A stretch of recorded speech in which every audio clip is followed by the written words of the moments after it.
گوجری زبان میں اپڈیٹ سنیے۔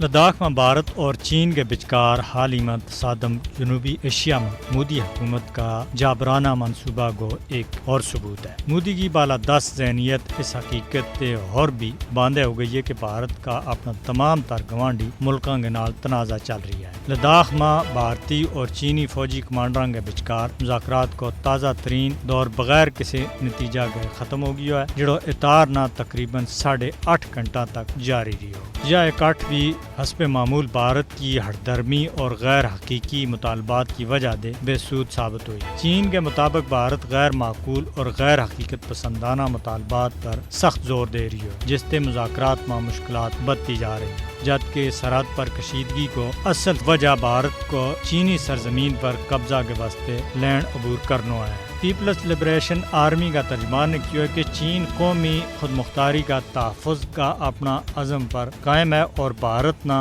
دو ملکاں اور دو فوجوں کے بچکار طے شدہ معاہدہ اور اتفاق رائے کی پاسداری اور لحاظ کرنا چاہیے۔ مودی نے یہ گل کسی بھی صورت میں بھولنی نہیں چاہیے کہ غیر معقول مطالبات مستقل طور پر ایک اور فوجی تنازع میں تبدیل ہو سکے ہیں، کیونکہ چینی صدر نے واضح طور پر کہہ دیتا ہے کہ وہ اپنی 1 انچ زمین پر بھی بھارت کو قبضہ کسی بھی صورت میں قبول نہیں کر سکے۔ ماہرین کو کہنا ہے کہ دو ملکوں کی افواج کے بچکار کوئی مقابلہ نہیں۔ اس صورتحال میں بھارت نہ تاریخ سے سبق حاصل کرنا ہوگا اور اپنا گوانڈی ملکوں کے نال اپنی جارحانہ پالیسی نہ ترک کرنا ہوگا۔